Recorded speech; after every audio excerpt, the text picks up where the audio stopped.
Spoiler warning. While I will avoid talking about the big reveal from the end of the game, I will be talking a lot about the plot of this game and may even allude to related events from the sequel games, so if you want to avoid that, skip the story section of this video. You'll be warned again once you reach that section of the video. Keep in mind that I will still show some characters, both good and evil, to illustrate some of the gameplay elements that I'll be talking about in the majority of this video. I will mainly try to show characters that are available in the first few hours of the story, but I will occasionally show off a character or two that don't show up until later in the game. I will avoid giving context for who the good guys and bad guys are. If you're not okay with that, this video is not for you.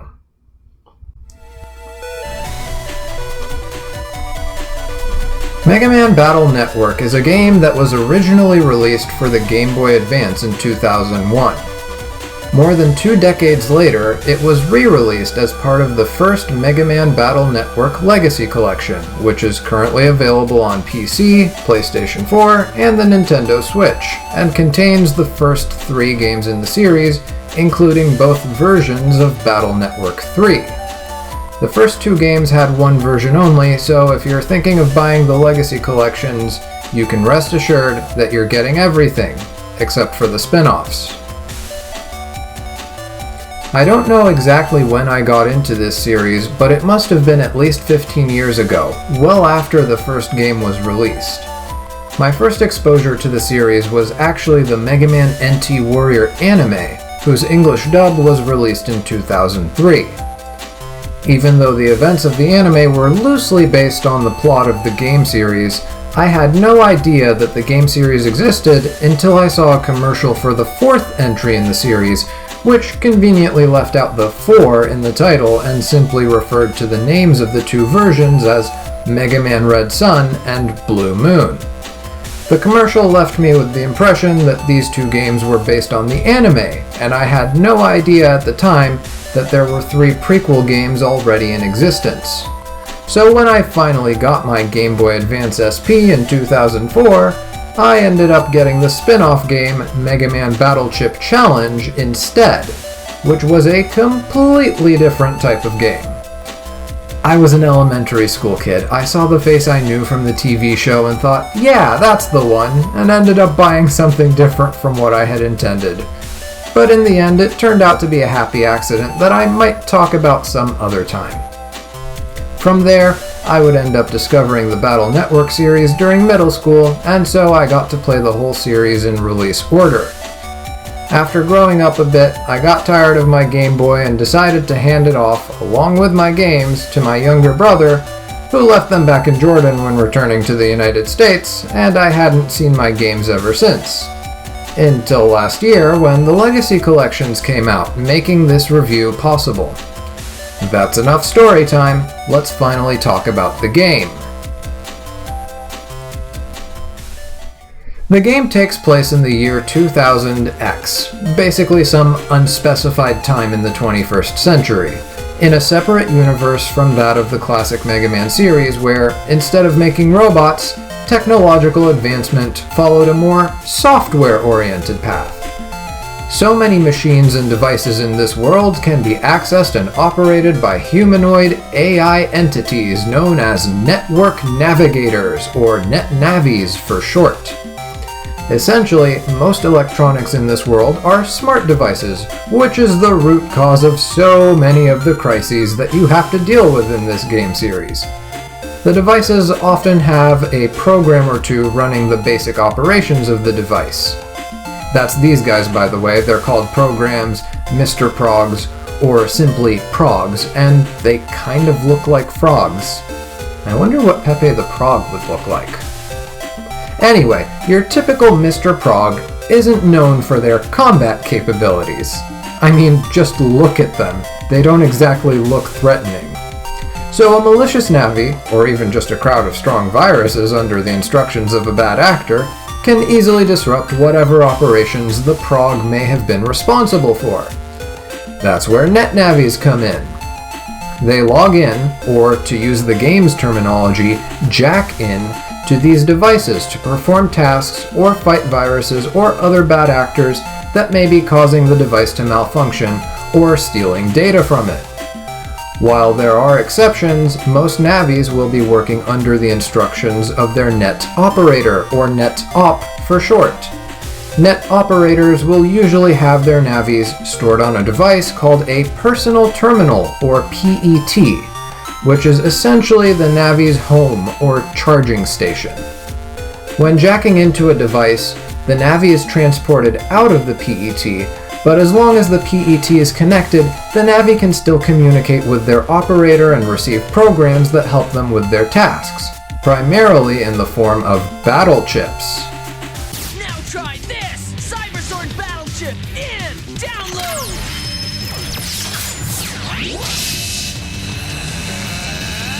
It's as simple as that. If a device has a port for a PET jack, you can usually access it without the need for a passcode or anything of that sort.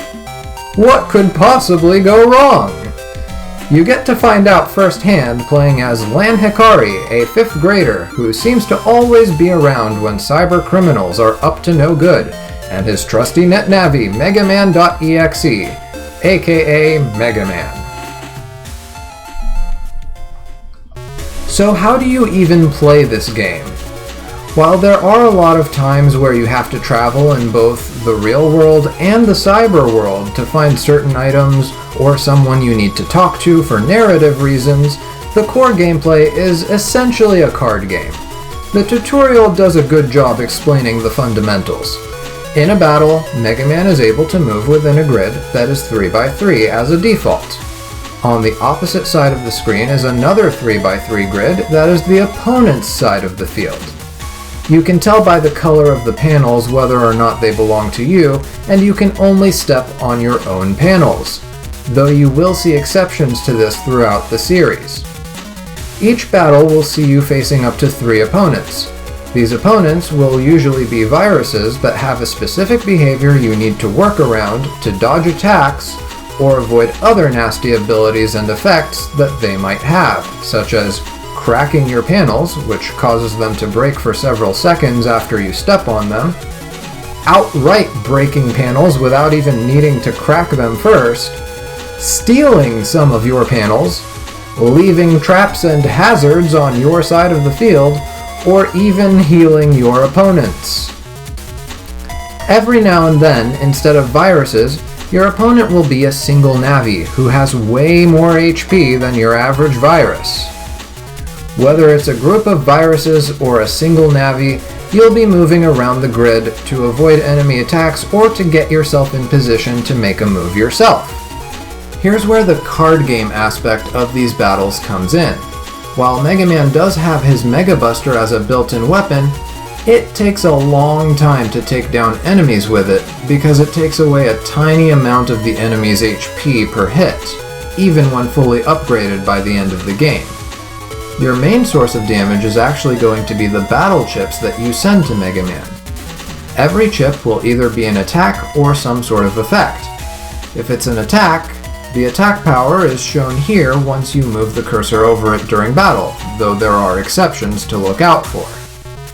You can also press the right shoulder button if you're playing on a controller, or whatever key you assign it to if you're playing on keyboard, to show a short description for a chip.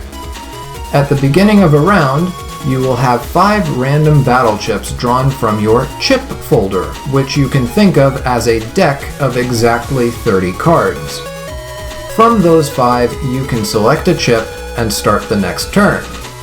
If you want to select multiple chips, there are some rules for which ones can be sent together. You can select more than one chip if they are duplicates of the same chip, or you can select more than one chip if they have the same chip code. These can be selected together, for example, because they're all invis2. Meanwhile, these can be selected together because they're all J-code. Understanding this system will define your entire deck building strategy. You can either stuff your chip folder with a lot of duplicates of a chip, of which this game allows you to have 10, Or you can try to limit the number of codes that exist within your folder to make it so a lot of them can be selected together. Or you can do what I did back in middle school and just put whatever has the most attack power in there, because if you can do 200 damage with a single chip, who cares if you can only pick one chip per turn? Don't actually do this, by the way. It works, and you can beat the main story this way, but you'll have a very hard time if you're going for 100% completion. Maybe for a casual run, but if you're trying for 100%, you really need to get your deck building right. Also, it will make the game less enjoyable because you'll spend a lot of time waiting for the turn to end so you can select more chips. A turn lasts until the custom gauge at the top of the screen fills up, which takes about 8 seconds of active time, and once it's done, you can press one of the shoulder buttons, or whatever you map them to in your keyboard/controller configuration, at any time to reopen the chip selection screen, though you don't have to do that right away. Sometimes you'll still have unused chips by the time the custom gauge fills up, and you're allowed to wait until you've used them before opening up the chip select screen. Once you do open up that screen, you'll see the same chips that you didn't select in the previous turn, and for every chip you did select in the previous turn, a new one will have been drawn at random from your remaining chips. If you happen to go through all 30 of your chips in a single battle, you'll see nothing here, and you'll have to just make do with the Mega Buster, or die trying. So, where are you going to find all these chips that you need to build your ultimate deck? You can find a few as land by examining things like desks, closets, and bookshelves, and you can also buy some at shops, but you'll mainly be getting them in two ways. Either by finding them in random crystals on the net called mystery data, some of which respawn every time you leave the net, by the way, or by defeating the right viruses with a high enough performance rating. That's right, you get graded on your performance. At the end of every battle, you'll have your virus-busting skills evaluated and reported to you as a busting level on the results screen. For story battles and the first 2 times you face any particular Navi, the reward is fixed and your performance has no bearing on what it is. But for all other fights, performance is key. Your busting level is based on a few factors, the first being the type of battle. Navi battles have a different standard you have to meet, but since most of your battles will be against viruses, I'll go over that real quick. There's a guide I found that lists the details, but here's how I like to think about it. You start with a busting level of 9. It can go all the way down to 1, or it can go up to a 10, or even an S, which is the maximum. To get from a 9 to an S, you basically need to gain 2 points, and the only way to gain those extra points is to defeat multiple viruses at the same time.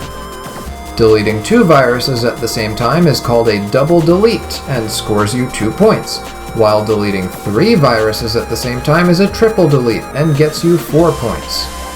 This makes it impossible to get a busting level of S if you happen to be fighting a single virus, because all the other actions you can take won't gain you points so much as they help you avoid losing points. You lose 1 point if you take more than 2 steps. You lose 1 point if the battle lasts longer than 5 seconds, which sounds ridiculous, but once you progress and build up your deck, you'll find that this is actually very achievable. You lose more points the longer the battle lasts, and you lose a point for every time Mega Man flinches. Taking a hit without flinching is fine, but most attacks will cause flinching, so you should be trying to avoid getting hit anyway. And that's about it for virus battles. For Navi battles, for which your performance will matter starting from the 3rd time you fight the Navi in question, you can get an S rank by winning in under 30 seconds while taking no hits, even while ignoring the penalty for taking too many steps. A better performance will get you a chance of scoring a better version of their Navi chip, which is basically a summoning ability, limited to no more than 5 for your whole chip folder.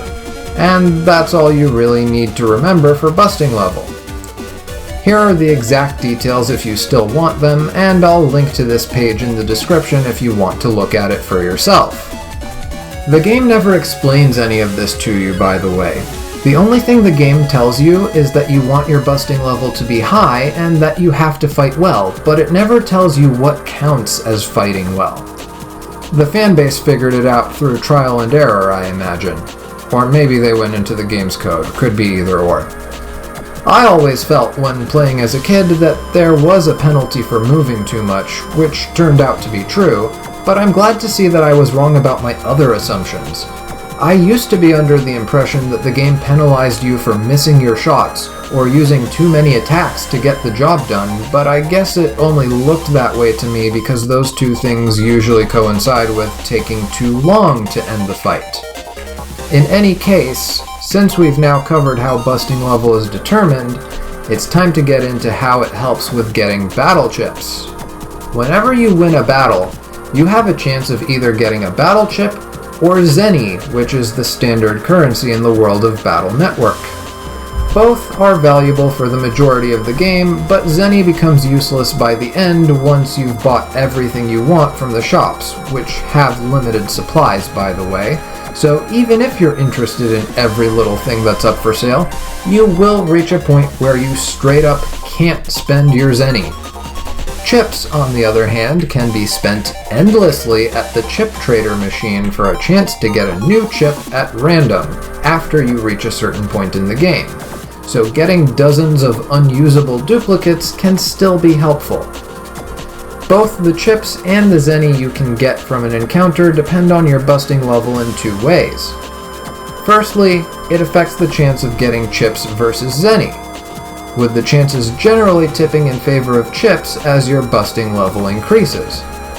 The second effect of busting level is that it determines the amount of Zenny if you end up getting Zenny, or the code of the chip if you end up getting a chip. For most battle chips in this game, you'll be able to get them in one code for a busting level between 5 and 7, a second code for a busting level between 7 and 9, and a third code for a busting level between 9 and S. There are exceptions, of course, but that's the general pattern. Busting level 7 fits both the 5 to 7 and 7 to 9 ranges, so you'll usually have two possible codes for any chips in that reward pool, which the game will select for you at random. The same can be said for busting level 9, although the outcome for a level 9 is heavily biased towards the 7 to 9 reward pool, so aiming for the S rank is still your best bet if you're not finding the chip you're looking for. You'll usually find that the 9 to S busting level range gives you the most useful code available for a given chip, and is sometimes the only range where that chip has any chance of dropping at all. But there will be times where you actually want to lower your busting level on purpose to get a code that fits better with the chips you already tend to use.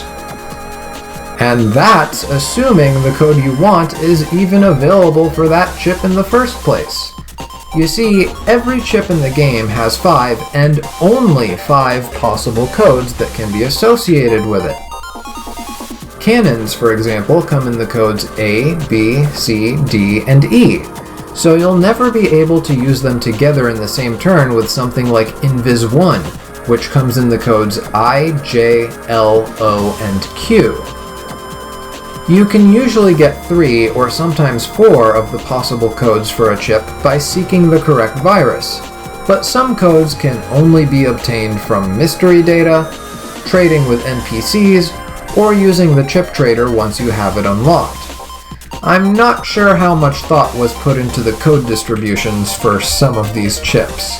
Some chips come in codes that are just 5 consecutive letters like FGHIJ, but then others seem to have no rhyme or reason to them apart from maybe one of the codes being the first letter of that chip's name. There's a fair number of chips that you'd want to use together in a combo that just don't have a single code in common. An exception to all of this is the Navi chips. Navi chips come in one code and one code only, and that code is always the first letter of the Navi's Japanese name. Most Navis will have the same name in Japanese as they do in English, but I bring it up because you'll see Proto Man, for example, comes with a code of B, due to the fact that his Japanese name is Blues. It's kind of like how the chemical symbol for sodium is Na because the Latin name for sodium is natrium. Ha! Bet you weren't expecting me to sneak in a chemistry lesson here. Getting back on topic. Apart from the net battles, gameplay will often involve exploring the physical world and the net, as well as solving the occasional puzzle. The puzzles are usually not too difficult, and can often be solved through trial and error if you really have no clue what to do. The best way I can describe it is that the game has puzzle sections, but isn't focused on being a puzzle game. If anything, what causes the puzzles to be more difficult is the random encounters you have to deal with. It took me a while before I really felt this effect, but it was the power plant network that made me realize just how badly the encounter rate interfered with and interrupted my thoughts while trying to solve the puzzles in that area. They fixed this in future games, but in the first Mega Man Battle Network, your only solution for avoiding unwanted encounters is to put an escape battle chip in your chip folder and hope that it shows up in battle when you need it. It lets you escape a battle as long as it's not a mandatory battle. After testing it out, I've confirmed that it does not work on friendly Navi battles because you voluntarily get into those, and it does work, however, on Ghost Navi encounters, which are random and optional. You have this chip by default in the beginning of the game, and can even find other copies of it in specific locations, but I imagine most people wouldn't want to keep it in their folder. If you want to use it, good luck getting it to show up before the viruses kill you, and if you don't want to use it, then it's just sitting there taking up a slot in your chip folder that could be used for something better. The sequel, as well as every game after it, gives you two solutions to this problem, which will be brought up once it's actually time to go over Battle Network 2. Apart from puzzles, another part of the game that suffers from the obnoxious encounter rate, albeit to a lesser extent, is exploration and navigation. In summary, it's a royal mess. This game was originally made for the Game Boy Advance, which had a screen size of 240 by 160 pixels. That limited visibility made a lot of Game Boy Advance games harder to play, and Battle Network was no exception. There's only so much that you can see on screen, so navigating through networks turns into this game of try every possible route you see, hit a bunch of long, winding paths that lead to dead ends, and spend twice as much time as you'd think you need to cover any given distance because you're constantly being interrupted by virus encounters. Despite the screen limitations, there were some design choices that could have been made to help make this a smoother experience, one of them being the encounter rate, but I've already talked about that, so we can skip that point here. I'd like to instead direct your attention to the layout and the graphics. The design problem was most evident in the biggest network available in the game, simply referred to by players as the Internet area. It all looks the same.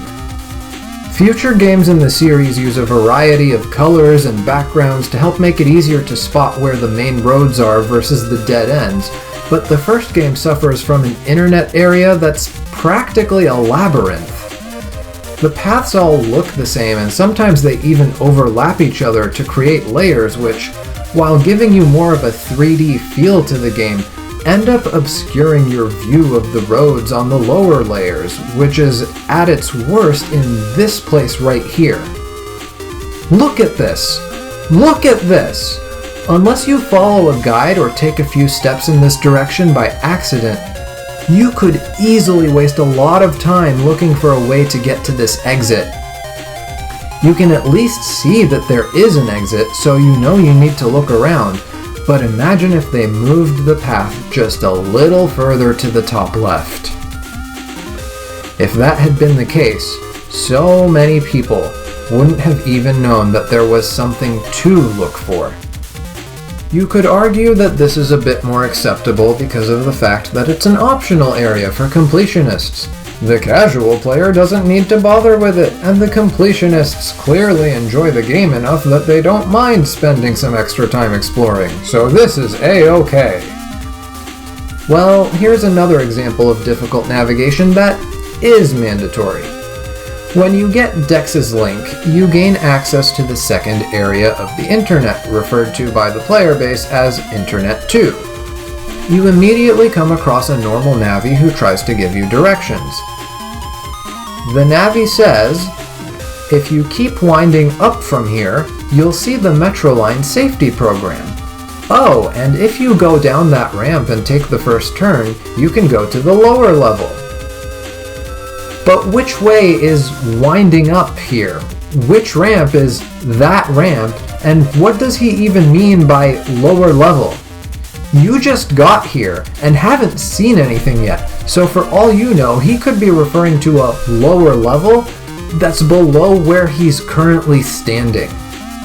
You can see that there's an area at a higher elevation, but that doesn't immediately rule out the possibility of a third level or more, with one possibly being below you.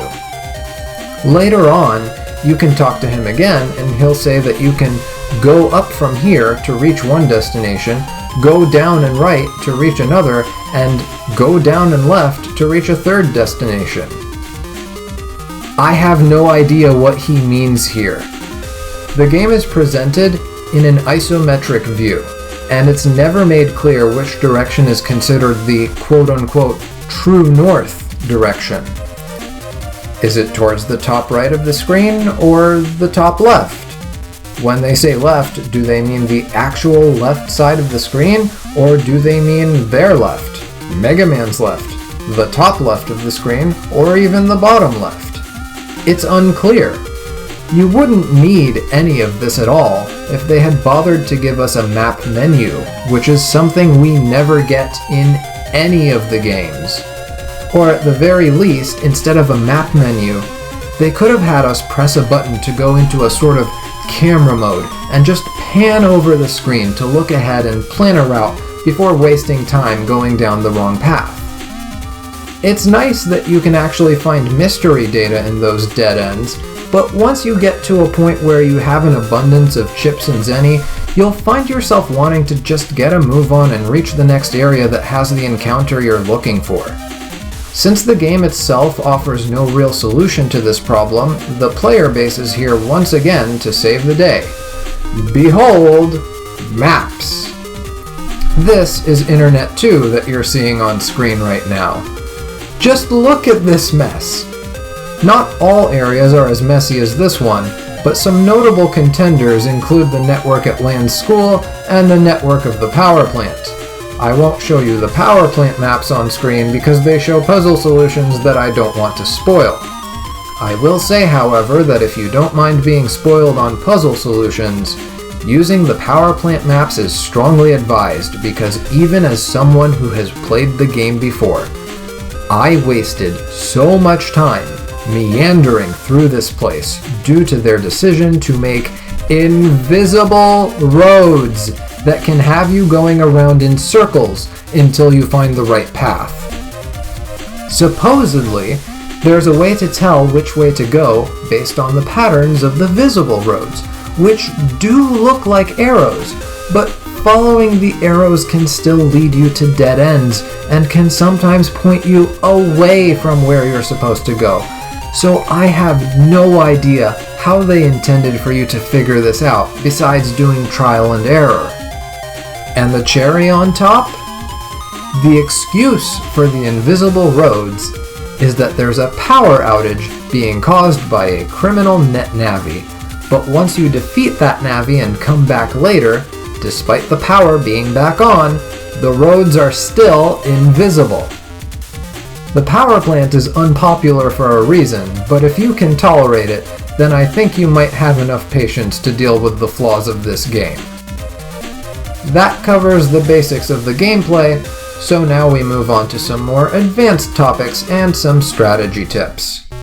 We'll start with a mechanic that you can go through the whole game without. Program advances. often abbreviated as PAs in online discussions of the Battle Network games. Program advances are special combinations of battle chips that unlock a new, stronger battle chip if you select the right chips in the right order. The game gives you hints about this once you've advanced the story a little bit by talking to certain NPCs. You still have to piece things together yourself, and although the hints will tell you about a few program advances explicitly, the majority are just up to you to figure out. Most of them follow one of two patterns. The first pattern is chips with consecutive letter codes. The easiest example of this is the cannon battle chip, which comes in codes A, B, C, D, and E. If you have them in your chip folder, and you're lucky enough to draw them in a battle, you can select any three of them in alphabetical order, as long as they're consecutive, to get the Zeta Cannon 1 program advance, which gives you 5 seconds of invincibility frames while being able to spam cannon shots as much as you like. There's an even stronger version of this if you're lucky enough to draw all 5 codes and select them in alphabetical order, in which case you'll get the Omega Cannon 1 program advance, which does the same thing as Zeta Cannon 1, but lasts for 10 seconds instead of 5. If you notice you have a chip that comes in consecutive letter codes, you may want to try selecting at least 3 of them in alphabetical order to see if they result in a program advance. Or not. The downside of the Zeta and Omega program advances is that you have to deliberately put chips in your folder that have different letter codes. While these chips are duplicates that can be selected together, they might just end up being dead weight while you wait for those duplicates to come out, since there's a lower chance of being able to use them with the rest of the chips in your folder that will, in all likelihood, have non-matching codes. That can be mitigated somewhat by using the Add button. The Add button's purpose is simple. Once you press it, you will start your turn with no battle chips being sent to Mega Man. Wait for the custom gauge to fill up and open the chip select window again to see a total of 10 chips to choose from. You can do it for another turn to increase the total to 15 chips.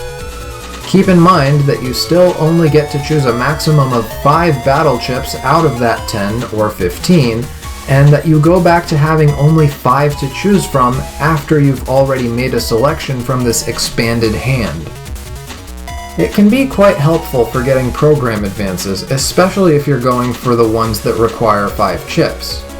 Since it will cost you a turn or two to use the Add button, it's probably not going to be that useful in virus battles because it'll cause your busting level to go down due to taking too long, but the increased time limit for Navi battles is just enough for it to be helpful, depending on how good your chip folder is for those battles. But if using a mixed code folder and relying on the Add button isn't your cup of tea, then you still have options, because the rest of the program advances require chips that have the same code, allowing you to build a folder centered around just 1 or 2 codes.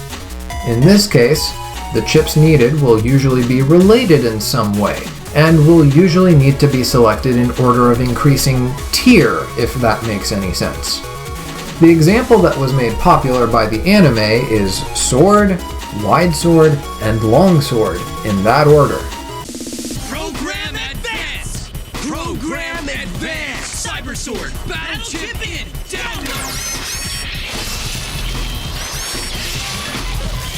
Wide Sword, Battle Chip in! Download!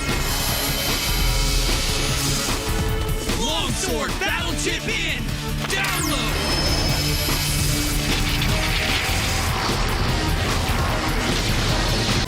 In every other game, this will result in the Life Sword, a powerful slash that can hit 6 panels at once. But in the first game, all you get is the Beta Sword, which gives you the ability to spam sword attacks 6 times. Another example is combining Shockwave, Sonic Wave, and Dyna Wave in that order to get Beta Wave, which lets you spam these wave attacks 6 times. If you select 5 chips instead of 3, you can get the Sigma version of these program advances, which do the same thing but let you spam the attack 9 times instead of 6. The 2 extra chips can be duplicates of any of the 3 chips you would normally use for the beta version of the program advance. For example, Sigma Sword can be made with at least 1 sword, followed by at least 1 wide sword, then at least 1 long sword, for a total of 5 chips. The 2 extra chips can be 2 regular swords, 2 wide swords, 2 long swords, or even mix and match something like 1 extra sword and 1 extra long sword. As long as the total is 5 chips, you use at least 1 of each of the 3 main ingredients, and you still choose them in the right order, you'll trigger the program advance. Doesn't mean it'll always be useful though. A lot of the Zeta, Omega, Beta, and Sigma program advances are underwhelming, though sometimes they're the best you have, especially in the early game. There are a few others, though, that fall outside of those 4 categories, and one example that you can get very early in the game is the Guts Shoot program advance. You will need Metguard, followed by Dash, followed by any version of Gutsman for an attack that hits 1 enemy for 500 damage. How you were supposed to figure this out is beyond me, but that's what guides are for, so use them.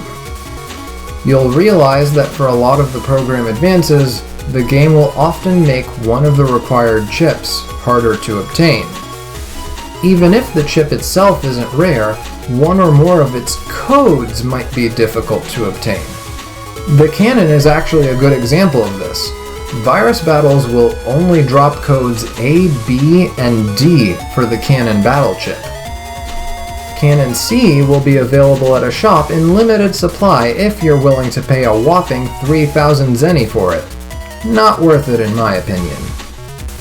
Otherwise, you'll have to wait a bit until you find one for free in the form of mystery data after gaining access to the school network, and you'll eventually be able to gain more from the respawning mystery data in Internet Area 2. Cannon E is a similar story. At first, it's only available in a shop that you unlock in the first half of the story. It's not until near the end of the game that you unlock the part of the internet where you can randomly find it through mystery data, which is a long time to wait for Omega Cannon 1. By then, you'll already have way better options. The one saving grace is that you might be able to get it earlier if you use the chip trading machine, but that still requires some luck, not to mention you'll have better things to go for anyway when using the chip trader. I feel like they could have done without the artificial scarcity tactics here, but it's not like any of these chip codes are necessary to complete the game, even for a 100% run, so I'm not that upset about it. And since I just mentioned mystery data, how about we go over that real quick? Mystery data comes in 2 varieties. In every game after this first one in the series, you'll know which variety it is based on the color, but in this game the color doesn't really tell you anything. One type of mystery data will give you a random reward of either zenny or a battle chip, while the other type is a one-time only item that contains a specific amount of zenny, a specific battle chip, a key item such as the access codes of other people's computers, or an upgrade for Mega Man. The mystery data from isolated networks, as I like to call them, will always be of the one-time only variety. These isolated networks are easily recognized because they'll just be random things you can jack into like a TV or a vending machine, and their layout is always one big square with maybe a program or 2 and the occasional normal Navi you can talk to. Since the mystery data in these isolated networks might be permanent upgrades for Mega Man, you'll want to try jacking into anything and everything that looks even remotely electronic throughout the game. Not sure where to check? Just keep spamming the jack in button everywhere you go.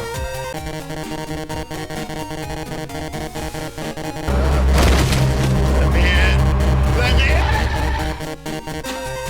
As for the respawning mystery data, it will drop a random reward from a limited pool of rewards. If you don't like what you get from these, or you just want to see what kinds of drops are available, you can simply save your game in front of it and restart to see what your options are. You'll want to move around a bit each time you retry because the RNG in this game isn't truly random. I will talk about this some more later on. Once you've collected random mystery data, all you have to do is leave the network and then go back in to find it again. Combined with the aforementioned trick of saving and resetting the game, you can use this to your advantage for some quick cash, though it probably won't be very efficient with the low Zenny drops that are available in the early game areas. Now then, I mentioned that mystery data will sometimes contain upgrades for Mega Man, so let's go over that. Mega Man's upgrades can be seen in the Mega Man status screen, which can be accessed from the game's pause menu. In the Legacy Collection, this screen will also have a button prompt to get download chips that can't otherwise be obtained through playing the game normally. There's one download chip in this first game of the series, and it's the Navi chip for the secret final boss of a 100% run. That's all I will say about it for now. You see in the top right of this screen that Mega Man has a level which starts at 1 and is increased by a specific number each time you get an upgrade or an armor. There are no experience points in this game, you just need to find and or buy upgrades and armors. That's the only way to level up. As for why it matters, you'll be locked out of the final mission in the game until you can get to at least level 30, and collect at least 60 unique battle chips. But if you play the game normally, even without going for 100%, you'll end up meeting these requirements naturally. You'll need to reach level 70 in order to face one of the optional bosses, and you'll need to collect one of each battle chip in the game in any code for the last optional boss. Except for the download chip and the final chip that only this last secret boss can drop. Otherwise, Mega Man's level is mostly inconsequential. Moving on to the more important things we have on this screen here, you can see that it shows Mega Man's max HP, which can be upgraded all the way to 1000 by the end of the game by finding or buying HP memory upgrades. Every HP memory you find increases Mega Man's max HP by 20, and there are 45 total that you can find in the game. You also see a space for Mega Man's armor, which reduces damage taken by half unless the attack happens to be at an elemental advantage against the element of the armor, in which case you take the same damage that you would have taken if you had no armor equipped at all. We will talk about the game's element system in a bit, but for now I will simply state that the 3 armors you can get in the game are wood, fire, and aqua, and each of them can be bought from specific merchant Navis who have them for sale at a hefty price. You'll have to progress through the story a bit before you can access the area that sells your first armor. Next up is Mega Man's Buster upgrades. The 3 stats on Mega Man's Buster are Attack, which determines the amount of damage done each time you hit an enemy with the Buster Shot, Rapid, which reduces the delay between Buster Shots for people that like to just mash the button, and Charge, which reduces the time needed to build up a charged Mega Buster Shot. There are 12 items in the game, called power-ups, that can be used to upgrade each of these 3 stats to a maximum of 5. Just like HP memory, these will either be found in specific places or bought from specific shops. Depending on your fighting style, you might choose to prioritize spending power-ups on either a combination of attack and rapid, or a combination of attack and charge. If you're going for charged Buster Shots, you'll want to get that first charge upgrade early, because the first power-up you spend on charge is what unlocks the ability to charge your shots in the first place. From there, you'll have to decide whether you want faster charging, or stronger charged shots. There are 2 levels of charging that can be reached. The first level is indicated by the color green, and once released, fires a shot that can do 8 times the damage of a normal buster shot if it hits the enemy. The second level is indicated by the color pink, or magenta. I'm not going to split hairs over the exact name of this color. And at this level, the shot can do 16 times the basic buster damage if it lands. I guess they chose 8 and 16 as the multipliers because they're powers of 2, which is on theme with the whole digital binary theming of the game, but they are awkward numbers to work with when you're trying to do some quick mental math to figure out how much damage you'll do with your charged attack in the heat of a battle, which is probably why they changed it in future games, but we'll talk about those changes in different videos once I actually get to said future games. As for what you should invest in first when going for the charge attack fighting style, if you ask me, I'd recommend going more for attack stat upgrades after unlocking the charge shot, because when I tried upgrading charging speed, I didn't find the reduction in charging time to be that noticeable until after I maxed it out. As for those who are thinking of prioritizing rapid but are still on the fence about it, I would recommend trying to fire buster shots at enemies that are 1 panel in front of Mega Man, and compare that to firing at an enemy 2 panels ahead and an enemy 3 panels ahead.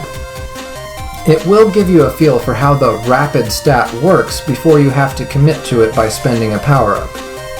Every 1 point you add to it will feel similar to being 1 space closer to the enemy you're shooting at. I suppose you could do the math and determine exactly which upgrade is the most efficient at any stage of the game, but this is the Mega Buster we're talking about. Your main source of damage is going to be your battle chips, and the Mega Buster will usually be at its most useful when you're trying to weaken an enemy without killing them in order to set up a double or triple delete, and maybe for those enemies that always move out of Mega Man's line of sight too quickly for something like a cannon to land a successful hit. But in those cases, battle chips are still the go-to strategy. You'll just want to have some of the faster ones like swords and shots. And now that we're on the topic of combat tactics, let's cover some of the finer details. When talking about armor, I mentioned that these armors have elemental weaknesses, so let's talk about the elemental system in this game. It's pretty straightforward. You have 4 elements: fire, which beats wood, which beats elec, which beats aqua, which beats fire. I guess they wanted all the elements to be 4-letter words. Elec is clearly short for electricity, and aqua includes both water and ice-based attacks, treating them as the same element. If a chip has an element associated with it, you'll see the symbol for the element next to its attack power. Otherwise, you'll see a blank that indicates a neutral, or as some people like to call it, null element. The element of a chip is the element of the attack that it unleashes when you use it, but it's not necessarily the element of the enemy that gives you the chip in the first place. You can usually assume, for example, that an enemy who drops a fire chip is a fire-type enemy, but there are exceptions that you'll see every now and then, which I guess they just wanted you to discover through intuition or by trial and error. This enemy here drops a neutral battle chip, but it turns out that it's actually weak to fire chips. If you hit an enemy with an element that it's weak to, it will take double damage. And that's the only rule. There is no reduction in damage for hitting an enemy with the same element, such as fire on fire, nor is there any reduction in damage for attacking with a weaker element, such as fire on aqua. The only thing that can happen is double damage against a weaker element, or piercing damage against an elemental barrier, which can still be double damage if the enemy using the barrier has the same weakness as the barrier itself, but does normal damage otherwise. You do the regular damage in all other scenarios. Now you may have noticed that earlier I only mentioned 3 elemental armors available for Mega Man. That wasn't me miscounting. There is no elec armor in the game. There are a number of instances in this game where it feels like one element was deliberately left out of a group. The elemental sword chips in the game only include Fire Sword, Aqua Sword, and Elect Sword. There is no Wood Sword in this game. Another example is the tower chips, where we have a Wood Tower, Fire Tower, and Aqua Tower, but no Elect Tower, though if I'm being honest, I don't know what an Elect Tower would even look like. So maybe it was a wise choice not to force one into existence, only to then have to deal with the creative challenge of coming up with an intuitive animation for it. The bottom line is not to expect full elemental coverage for every type of attack in the game. There aren't even that many elemental chips in this game to begin with. There are only 7 wood element chips in the whole game, 2 of which are defensive, and 3 of which are the same Navi chip at 3 different levels. Next is Fire with a total of 13 chips, 6 of which are the 3 levels of chips you can get for 2 separate Navis. Next is Elect with 14 chips, 3 of which are Navi chips, and last is Aqua with 20 total chips, 6 of which are Navi chips, with several of the rest being different versions of the same chip. With the total number of chips in this game being 175, or 176 if you include the downloadable chip in the Legacy Collection, elemental chips just barely make up about 30% of the chip library, a 30% which got flooded with so many Aqua chips that we were left with a shockingly low amount of Elect chips, which themselves burned through enough of the remaining slots that the Fire chips could barely hold a candle to them. And presumably because time constraints didn't allow the developers a chance to see the forest through the trees, they ultimately left us with our roster of wood chips getting the short end of the stick. Good luck counting the number of puns in that one. Joking aside, it's time to revisit the topic of multiple deletes. As I mentioned before, scoring a multiple delete, whether it's a double or triple, is necessary if you want to get a busting level of 10 or S in a virus battle. So what counts as a multiple delete? It's not as simple as defeating all enemies with a single attack. If I use an attack that performs 2 or more hits in succession, and each hit deals the killing blow on a virus, that won't necessarily count as a multiple delete. The viruses don't have to be deleted at the exact same time, but there is a very small window of time you're allowed to have between successive deletions for it to count. The clearest example I have of this is the Dynamite Battle chip, which creates an explosion that travels quickly along every panel on a line. We can tell that this explosion doesn't hit all the panels at the same time because you can hear the sound effect of each of the viruses being deleted, and you notice the slight delay between those sound effects.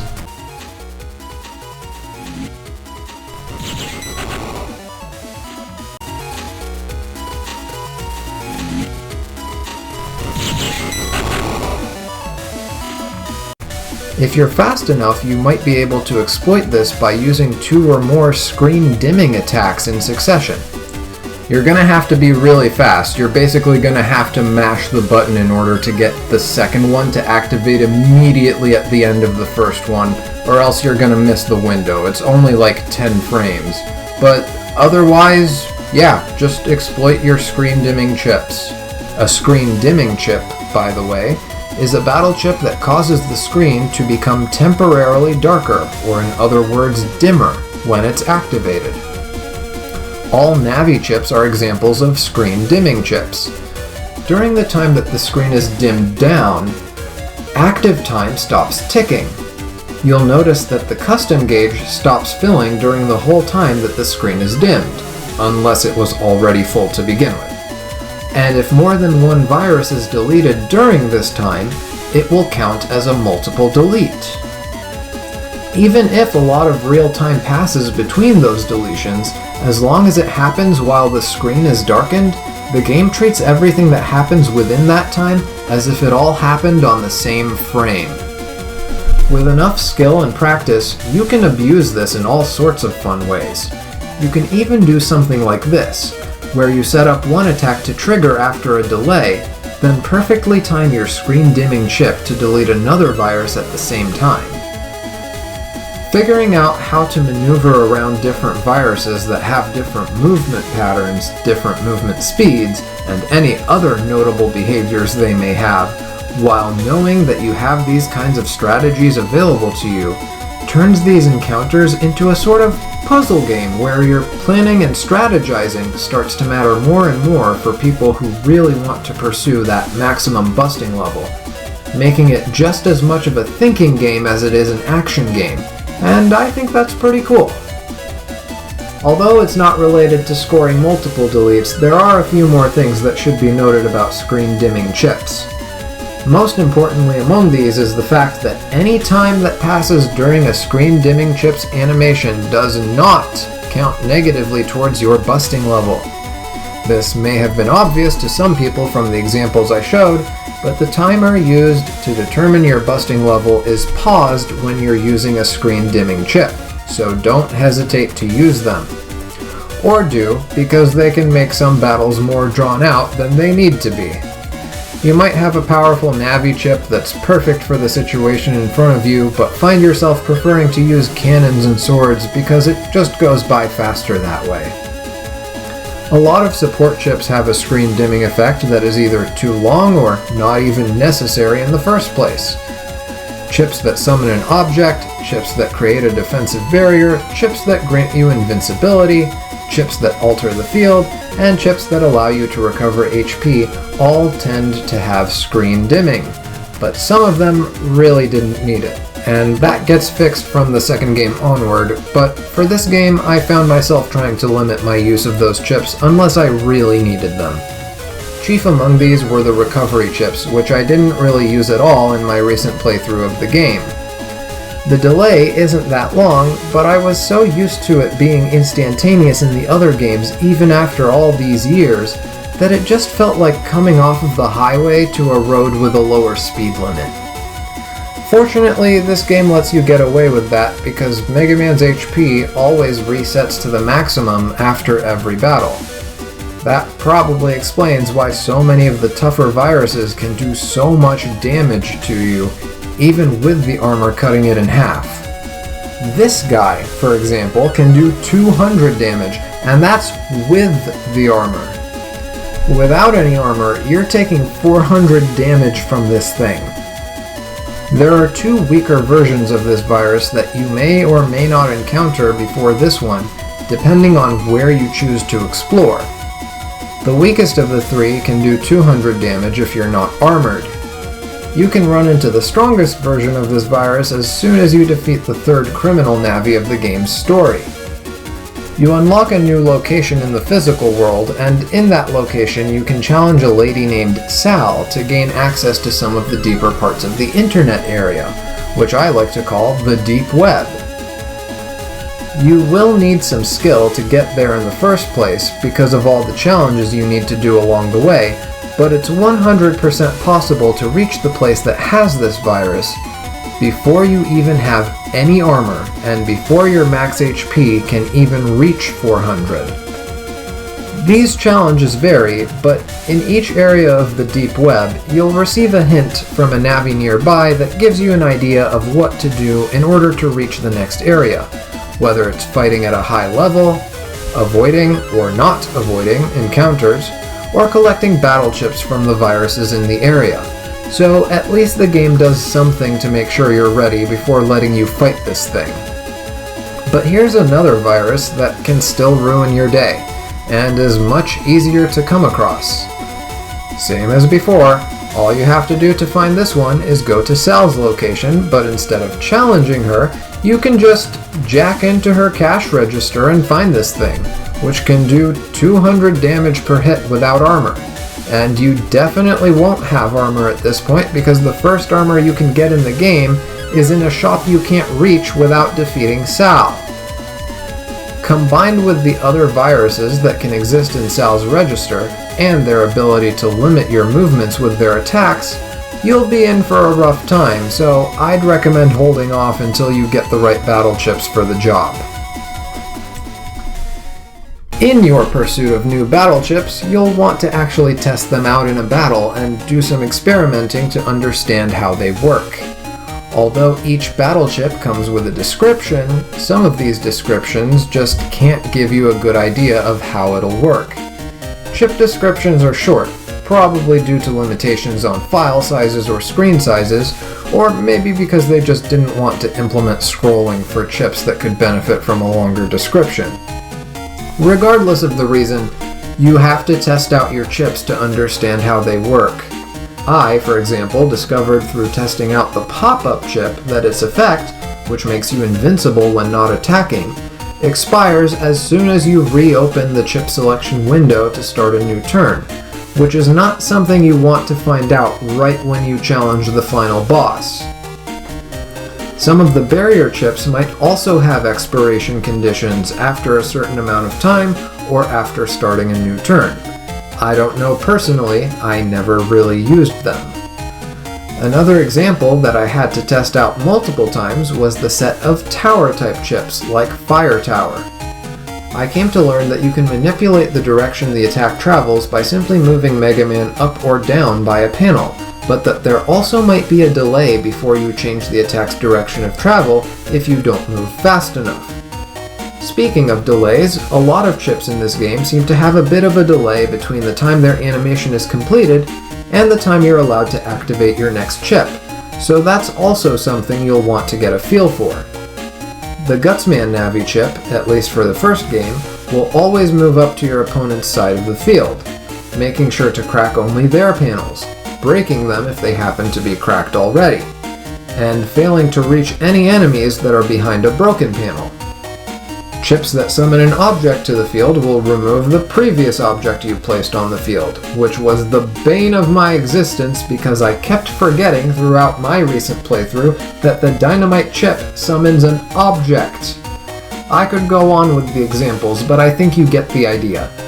Test your chips. They might have hidden rules. That's everything I needed to cover in terms of gameplay, mechanics, and strategy. So now let's look at some insightful and depressing facts about the randomness in this game. We'll start with the one that's not too depressing, that being the chip trader machine. While there are some NPCs you'll see throughout the game that want to trade a specific chip of theirs for one or more specific chips from your collection, the vast majority of your chip trades will probably come through these two machines, which will be available once you unlock the physical shop in Lan's hometown. You have the red one, which takes 3 of your chips to use and mostly gives you common chips, but has a small chance to give you rare chips as long as you already have, or at least had, those chips already. Then you have the blue one, which takes 10 of your chips and has a higher chance of giving you rare chips, even if you didn't own them before, excluding the ones from late game bosses and secret bosses. You'll have to get those the hard way first before the blue chip trader can drop them. Pro tip, use the blue one. The blue chip trader might get you early access to some powerful chips that can make short work of what would otherwise be painful virus encounters. To use either chip trader, you need to discard your own chips.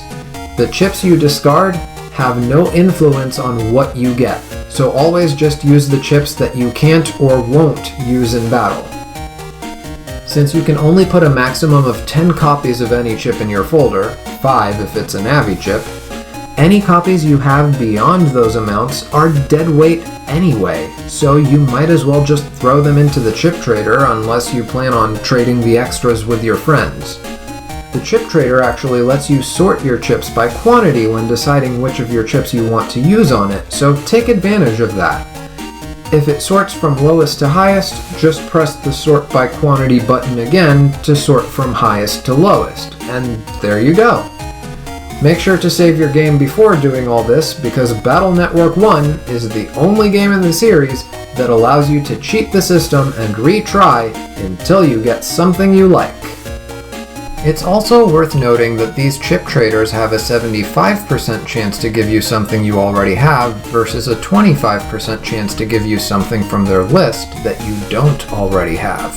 So if you want to manipulate the odds by waiting to get a specific chip and avoiding other chips, you can increase your chances of getting even more copies of that specific chip. I think that's taking it too far if you ask me, but you can do whatever you like. Every chip in the game can be acquired through battling, mystery data, trading with NPCs, or shopping, so I mostly treat the chip traders as a place to throw away my excess chips.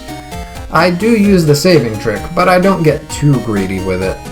Maybe if you're looking for a specific code for a chip and that code is only available from the trader, I could understand that if you play the game competitively, because the game does have an online 1v1 mode. But otherwise, I think your time is better spent elsewhere. Anyone who wants to see the exact numbers can look at this guide, which I will be linking below.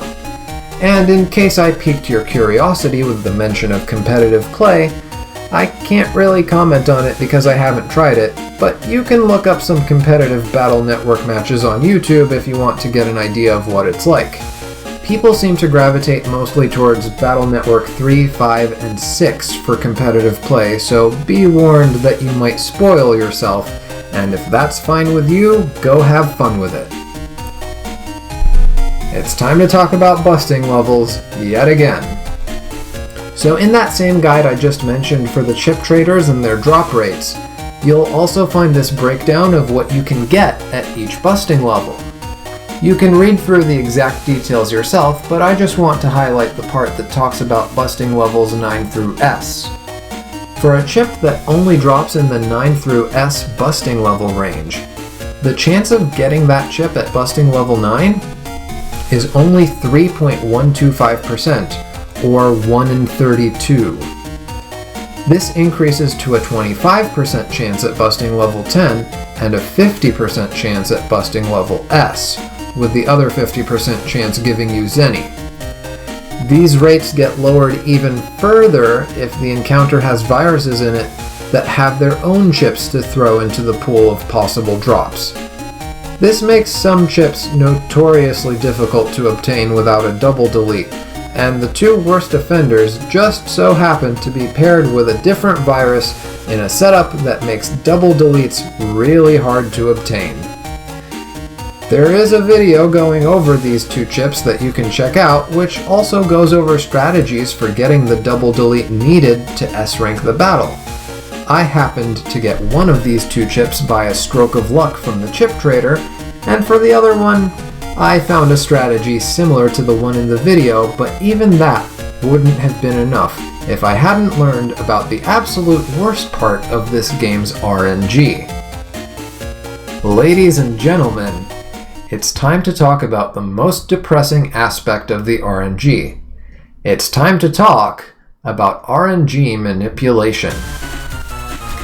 I came across a Reddit post and two videos that talked about this, but I initially ignored them because I couldn't really follow what they were saying.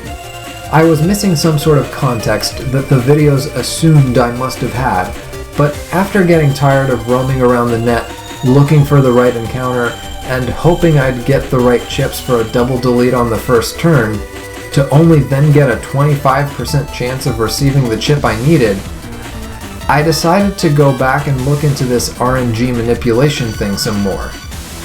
I rewatched the videos, and though I was still confused, I had some ideas that I wanted to test out, and I was finally able to figure it out. RNG manipulation tactic number 1. Locking the encounters. This tactic is the easiest one to understand. When you open the game and press continue or start from the main menu, an invisible timer starts counting. Combined with this invisible timer is an invisible step counter. Both of these reset whenever you reset the game and go back to the title screen. If you hold a direction from the moment you hit the continue button, and you keep holding that direction as the game loads, then if Mega Man runs into an encounter, you can reset the game, press continue while holding that same button, and you'll always get that same encounter at the same spot with the same 5 starting chips. The only way to get something different is to switch between walking versus running, or to change direction. If you like the encounter you're getting, now you get to retry it as many times as you like until you can S-rank it and get the drop you want. This was something I figured out a few weeks before looking for the final chip, and it helped with finding random Navi encounters. You see, once you defeat a criminal Navi in the story, their remnants can be found in certain parts of the internet, where you can challenge them again for a chance to earn their Navi chips. The first time you find them is a fixed location, usually a dead end, but all future encounters are random and it can easily take half an hour to get just one encounter with them. So this RNG manipulation tactic was great just for that alone. I would save, reset, continue while holding a direction, and if I didn't get them, I'd take a few random steps, save again, reset, and repeat the process. But Navi encounters are more flexible in that you have 30 seconds to get an S rank. For this final chip, however, I only had 5 seconds, and I needed to get the right chips for a double delete in that very first turn. RNG manipulation tactic number 2, stacking the deck. The way that Battle Network 1 chooses your battle chips for an encounter, it's not exactly picking 5 chips from your folder.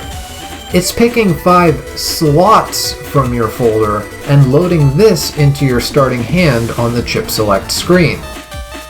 The invisible timer and step counter reset when you reload your save file, so if you've already found the encounter you wanted, then as long as you just open the menu and don't move from that position, you can change out your entire chip folder, hit save, reset the game, and still have that same encounter guaranteed. If you can figure out which slots in your chip folder have been chosen for your starting hand, you can now move around whatever chips you want into those 5 slots and guarantee that they will be available on your first turn. This helped me guarantee the double delete, but I noticed yet another problem. I kept repeating the encounter with my stacked first hand and kept getting the S rank, and yet no matter how many times I repeated it, I got the same drop. Even though there was a 25% chance to get the chip I was looking for and a 25% chance to get the other possible chip, I kept getting Zenny. I knew what this meant, and I looked online to see if there were any known tactics to get around this. RNG manipulation tactic number 3, rigging the drops. After some more searching online, I discovered a comment, which I believe was on Reddit, but I'm not sure, that mentioned using Mega Buster shots to mess with the RNG. They specifically said 3 Mega Buster shots while taking a hit. Figuring that I could do better without taking the hit, I tried the encounter again with different numbers of Buster shots, then ultimately decided to try taking the hit, and sure enough, despite getting a lower busting level of 10, this actually worked. I imagine that there's a specific number of shots that could make it work even at a busting level of 9, but I'm not curious enough to try and find out. Now some of you might be asking yourselves, why does he call this the worst thing about the game's RNG?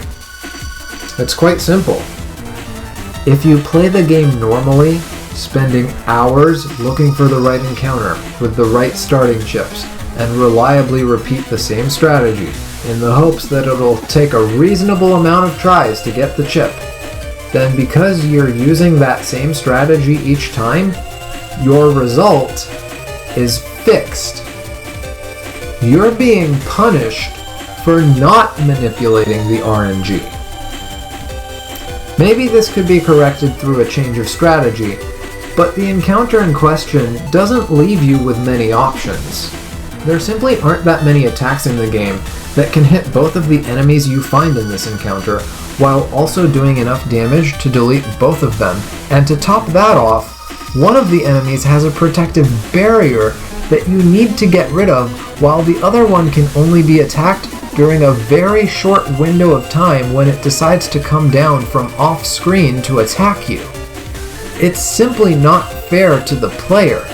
So if you're going for 100%, either play around with the chip trader for these 2 unfair chip drops, or learn how to manipulate the RNG, because you shouldn't have to waste so much time on just 2 chips when you've already built a good folder and have learned the right skills to get the job done. At that point, you don't need to prove yourself any further, so just do what you have to. To borrow a quote from a certain Let's Player, "This game cheats, so you have to cheat back." Why is it black 0? I'm confused. Like I said, someone's got armor. this game cheats, so you have to cheat back. Now let's take a closer look at the story side of the game. I will avoid the big reveal, but if you consider the identities of the bad guys and whether they're successful in their attempts at committing crimes to be a spoiler, this is the part you'll want to skip until you've either played the game yourself or watched another person's playthrough. So this is your final spoiler warning. This is the section you want to skip if you consider that stuff to be spoilers. Now for the rest of us. The story in this game, and all of the games in the Battle Network series for that matter, has a consistent pattern. You start things off having a typical day in Lan's life. You then learn something new that will somehow play into the next crisis that Lan and Mega Man will inevitably have to resolve. This could be in the form of rumors you hear from friends, stories reported on the news, or hearing about some impressive program or technology which totally isn't a prime target for a potential criminal and is totally protected by the best cybersecurity measures known to man. Lan, of course, is not as genre-savvy as the player, so he continues to have a normal day, completely unaware that something bad is about to go down. Circumstances eventually take him to the right place at the right time, and then a villain appears. You resolve the crisis, maybe you see an event from the perspective of the villains, and then you go to bed and call it a day. This pattern occurs multiple times until you reach the end of the game, and while the game doesn't explicitly call them levels, stages, chapters, episodes, or anything else along those lines, that's basically what it is. A lot of guides refer to these story sections as either chapters or, more commonly, scenarios. Every time you finish a scenario, and sometimes during a scenario, something about the world changes. NPCs will often have new dialogue and might even move locations. Sometimes new locations will become available to you in both the cyber world and the physical world. There might be some new hidden side quests that become available, and some of the operators you meet in the physical world might be ready to challenge you to a friendly Navi battle, until you beat them and have to wait for later in the story to challenge them again, by which point they will have upgraded their net Navi. If you have to wait for them to upgrade their Navi, they will let you know that you have to wait by making up some excuse whenever you try to challenge them again. Once they're ready to challenge you for the third time, that's usually the point where you can challenge them as often as you like for the rest of the game. Similar to the friendly Navi battles are the ghost Navi battles, which are also locked behind completing certain scenarios. The bad guys aren't going to stick around and have friendly battles with you after all, so after defeating them for the first time and maybe progressing the story a little bit after the fact, the remnants of that Navi become available for you to find in the cyber world as some sort of ghost data. The first time you encounter the ghost of a previously defeated Navi will always be at a specific location in cyberspace, usually at some sort of dead end. After that first ghost encounter, which is guaranteed to drop the weakest version of their Navi chip, if you leave the cyber world and then come back to that specific map after the fact, the ghost will no longer be at that specific location, and you'll instead have a chance of randomly getting ambushed by them instead of the usual virus encounter whenever you start running around that area as Mega Man. The Navi will be in their strongest form for the rest of the game at this point, so it's a good idea to make sure you're strong enough to survive before you go ghost hunting.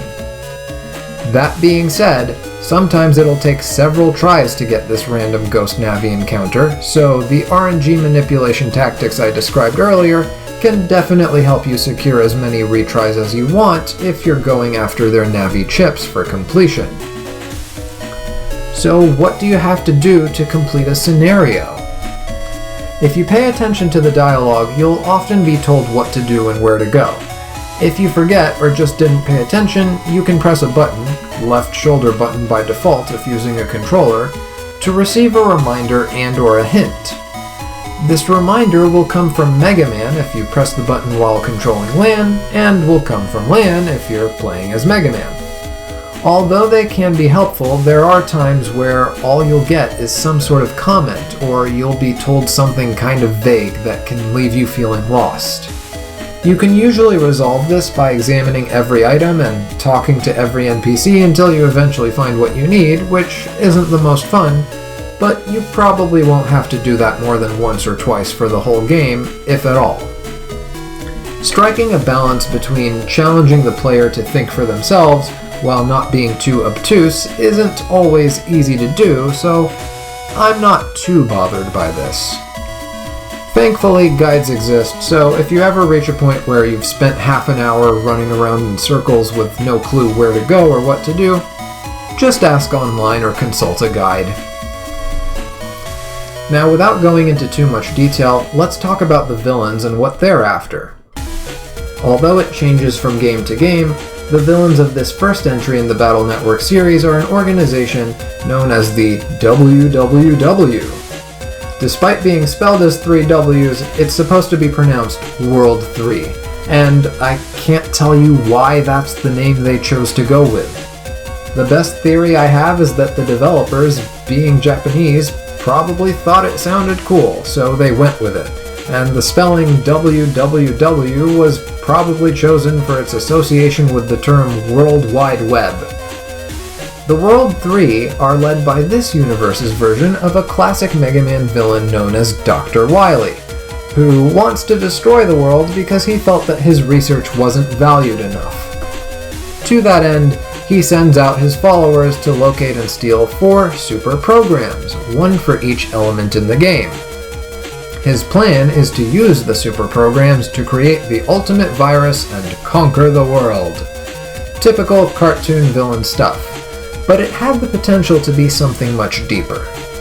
One thing that bothers me about this plot is that the super programs are supposed to be like national treasures, and yet they're not given much purpose in the game, and it makes me question why they were kept around in the first place.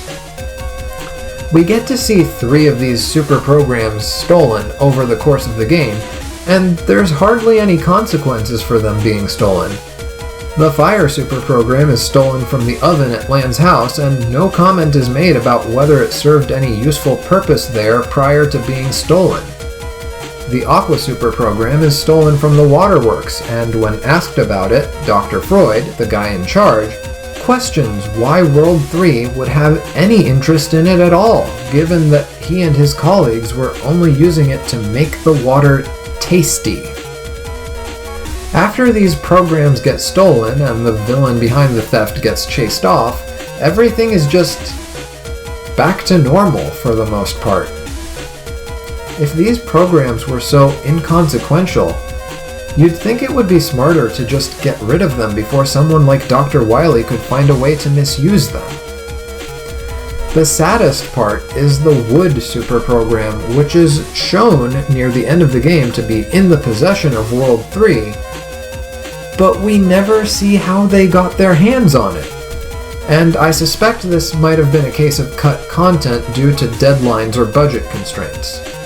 That might also explain the lack of wood-based battle chips compared to the other elements in the game. None of this really ruins the game for me, but it does make you wonder about what could have been. Despite having these sorts of plot holes, the story is coherent enough to be entertaining without giving you a headache, and it doesn't really take away from the gameplay experience. One saving grace for the writing is a sense of humor that can be found in unexpected places, whether it be in the form of bad puns, references to real media, remarks that hit too close to home, or otherwise meme-worthy moments that give the game a sense of identity and charm without overstaying their welcome. And that's it for the story side of things. You have a decent narrative that doesn't take too long to go through, and sometimes that's all you need. The only thing left to review is the music, and I don't have too much to say here. I'm not a big music person, and I don't have a good sense for what other people will and won't like. All I can really say is that I personally liked the final boss theme, and that I'll always have the title screen music stuck in my head. It would have been nice if we had more than 2 battle themes, 3 if you count the final battle, just to stop things from getting dull. But the game isn't too long, so it's fine. Now we get to the final summary, though perhaps I shouldn't be calling it that because I still have a lot to say. I don't really want to give a number rating or a binary thumbs up versus thumbs down rating here, but instead I want to list the things that people might want to take into consideration before trying this game. I think the value in a review ultimately lies in its ability to give people the information they need in order to confidently make their own decision about a product before they spend their money and time on it. I will give my personal opinion, of course, as I have been doing, but my goal is for you to leave this video with enough information to make your own decision. Some of the points I'm about to bring up will be things I already mentioned throughout the video that bear repeating, and some will be nitpicks or extras that I couldn't really fit into the bigger sections of the video. Here we go. The core gameplay element of net battling is innovative and unique. That's not automatically a good thing, but the developers clearly found a way to make it fun enough to be viable for their target audience. They also made a tutorial that does its job with introducing the basic mechanics, and the system is intuitive enough from that point on. It's not enough to teach you more advanced ideas like program advances and multiple deletes, but you'll know more than enough to get your first clear. A related shortcoming is the fact that some chip descriptions are lacking in detail, leaving you in a position where you have to experiment to figure out the hidden mechanics, which can be construed as a good thing for people who'd rather learn by doing than by reading. The process of obtaining battle chips is a mixed bag. While you can easily get your hands on some chips from mystery data or common virus battles, the fact that chips can come in a variety of codes can make or break your deck building strategy. Getting the right chip with the wrong code can be disappointing if you're trying to build a chip folder that has some good synergy. In spite of this, the game can still be played without finding all the chips and without building the most optimal chip folder, and you can even clear without finding all of Mega Man's upgrades. While there is a benefit to strategically building your chip folder, you can make a lot of less than perfect decks work if you have good reflexes and aren't too worried about your busting level. The reverse is also true, where using chips strategically can make up for poor reflexes. I'd say that if you have good enough reflexes to play a basic Mario game, you'll be fine here as long as you're going for a casual playthrough of the game and making good use of defensive chips, which even the hardcore players may need because of the severe damage escalation of so many viruses in this game. While the game can get hard at times for a more casual player, the saving grace is the chip trader, especially the one that takes more chips to use, as it can help you get some stronger chips that you might otherwise be struggling to get through net battling, and if you're lucky enough or just keep resetting the game enough times, it could grant you chips that can trivialize a challenge that you might be stuck on. While some of the game's hurdles will be a part of your journey no matter what you do, a good number of the strongest viruses can be completely ignored, essentially allowing you to select your difficulty in a game that otherwise lacks a difficulty select. Navigation is a big one. As I said earlier, the game could have used some more graphical variety or something like a map feature to let you plan out your route a little better while traversing the net. It also could have benefited from having a way to reduce encounter rates, which don't feel bad when you're looking for chips in the beginning of the game, but start to become unbearable when you're just trying to reach the next point in the story. Again, these two issues are addressed from the next game onward. And then we have the RNG manipulation, which I think is more of a bad thing in the sense that you pretty much have to engage with it if you're trying to go for completion. Although maybe the bigger problem was the decision to make certain chips unobtainable at busting levels that are normally good enough for most other chips in the game, albeit in a code that might not be the best. As for the story, again, it's pretty good, but there are plot points that will push the limits of your willing suspension of disbelief if you stop to think about them. For those who like to get philosophical, the whole series can be seen as a social commentary about the Internet of Things, and makes you question whether letting your oven and refrigerator connect to the Internet is really such a good idea. And now, we get to a bunch of personal nitpicks. They don't really ruin the game for me, but I thought I'd mention them. Grammatical errors. There are so many of them in this game. No compass, and no idea which direction is considered north in this game. On that note, it would have been nice to see something like a town map so you could see where different places are located relative to each other when traveling between them in the physical world. Elemental chip variety. There just aren't enough elemental chips to really engage with the element system of the game. Sometimes the chips that would make a good combo together have no codes in common, or if they do have codes in common, those codes are only available for the chips in question through the chip trader. Then there are some chips that you just want to be able to use with anything and everything, like most defensive chips. The next game solves this problem, so there's that, but for this one, we're sadly out of luck. Sometimes you're able to encounter a stronger version of a particular virus before meeting the weaker one, which can be great because you get access to a stronger chip sooner, but it also makes the weaker one redundant. The chip trader is one thing, but getting several copies of the Cloudy Ur battle chip from net battling before I got even one Cloudy battle chip felt wrong. Not being able to S-rank a battle against a virus that shows up alone is unfortunate, but you'll eventually find each virus in at least one possible encounter that includes a group of 2 or 3, with one notable exception. There's one battle in particular that's impossible to S-rank because of the way the fight works. It's essentially a game of whack-a-mole where you have to score 10 times, and if you take too long to score a hit, the battle just ends with the virus escaping. There's only one virus, and there's no way to end the encounter quickly because you have to wait for it to show up between hits, so the best you can get is a busting level of 7. This doesn't stop you from getting the chip, which is guaranteed to drop if you complete the battle, but it just feels wrong to even have a busting level at all for this encounter. The fact that you're allowed to have up to 10 copies of a chip in your folder is overkill. Yes, it's fun having all those hero swords and demolishing everything in one turn, but it also makes the folder building aspect of the game a bit too brain dead. Future games in the series impose a stricter limit, so enjoy this while you can. Having 2 levels of charging for the Mega Buster left me in this awkward place of having to decide whether it was worth it to fire off a partially charged shot when I had it, or wait a little longer to get twice as much damage. I feel like it may have been part of the reason why charging felt like it took longer than what I remember from the other games, but maybe I'm just remembering it wrong. Having the awkward multipliers for charge shots may have also contributed to the problem, because multiplying by 8 and subtracting the result from a virus's HP on the spot to calculate whether a partial charge shot would do enough damage is easier said than done, leading you to just wait for a full charge even if you don't need it. Don't you just love psychology?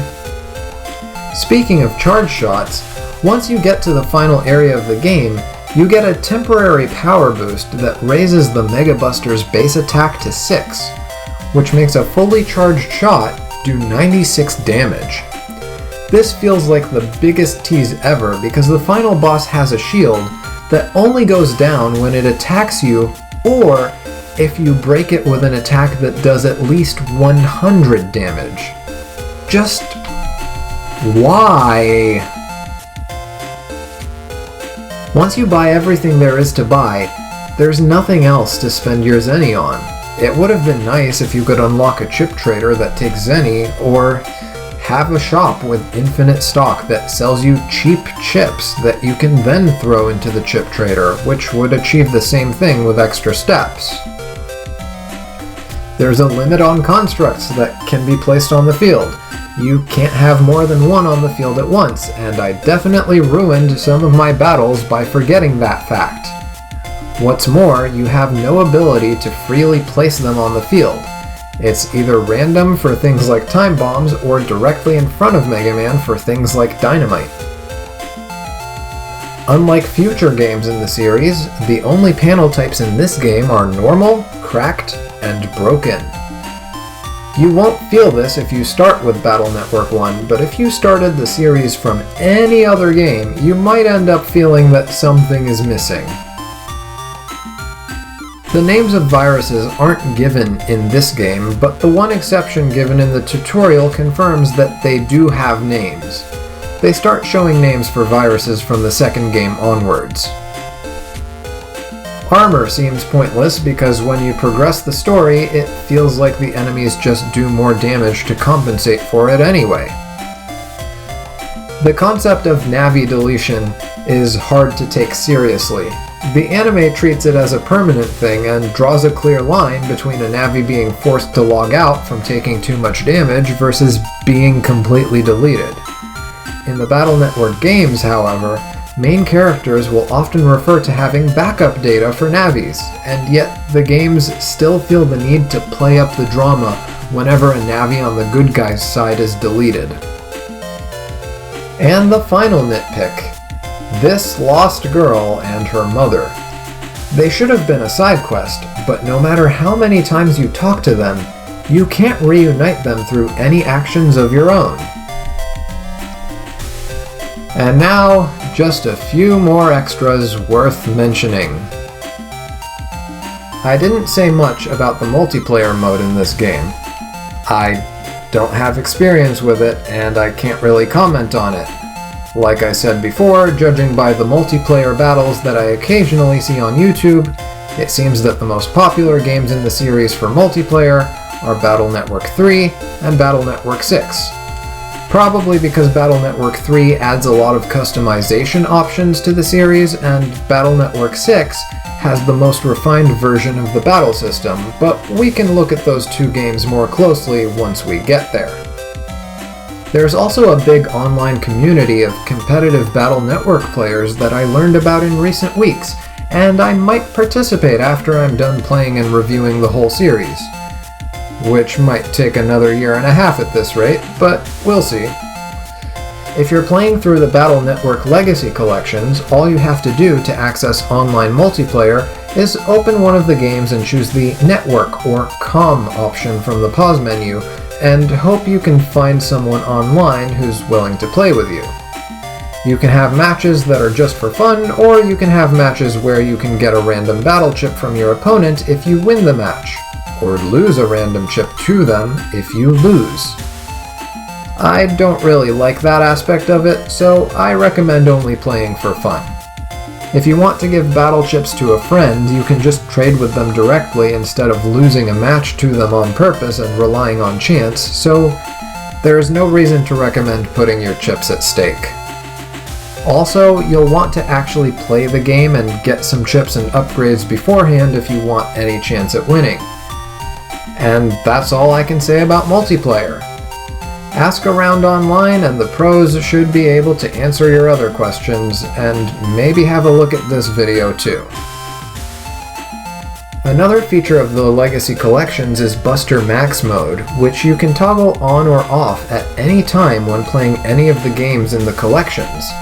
I haven't tried it yet because I've been doing fine despite some occasional mishaps, but I can see it being potentially useful for reducing time spent grinding, or for beginners that are primarily interested in the story and struggle with the gameplay.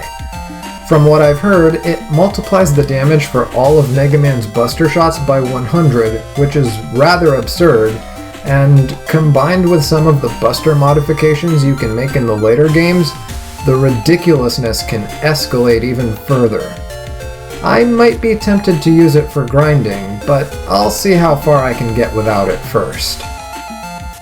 As for some little design choices that I personally appreciated, we have this yellow star here that appears on the main menu immediately after the final boss of the main story, letting you know that your game was indeed saved after you defeated them, despite the fact that the game loads you to the point just before the battle.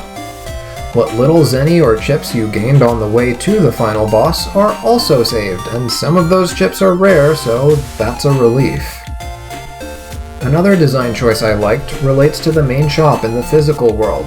The shopkeeper is absent from the chip shop during the final scenario, but they made sure not to lock you out of purchasing their items in case you still wanted to buy them. As for the side content that can be done after clearing the game, it was pretty good. Not the most amazing thing ever, but it was accessible for the most part. Some games make their side content in such a way that it becomes this daunting task, which is probably why I avoided it back when I played this in middle school. While it does have its downsides, which I mentioned previously, I personally appreciate the game giving you access to some really tough areas on the net at a fairly early stage in the game. It can be punishing, but it's also very rewarding when you get the good stuff from taking on enemies that you're not supposed to be ready for in a game. When a game goes, "Hey, you can challenge this high-level enemy, you'll probably die, but if you really want to, I won't stop you," it makes the difficulty feel more organic.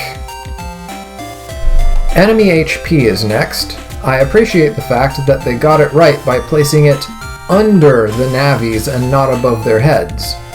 This also avoids the possibility of a really tall Navi moving to the top of the screen and having their HP overlap with the rest of the interface, or even go above the screen. They got it right from the very first game, which tells me they must have done at least some playtesting. It's also very impressive to me how viruses can give challenging fights despite having a very simple AI running on a loop. It reduces the complexity of the coding that had to be done while still being able to create a sense of coordination between their attacks. Really clever.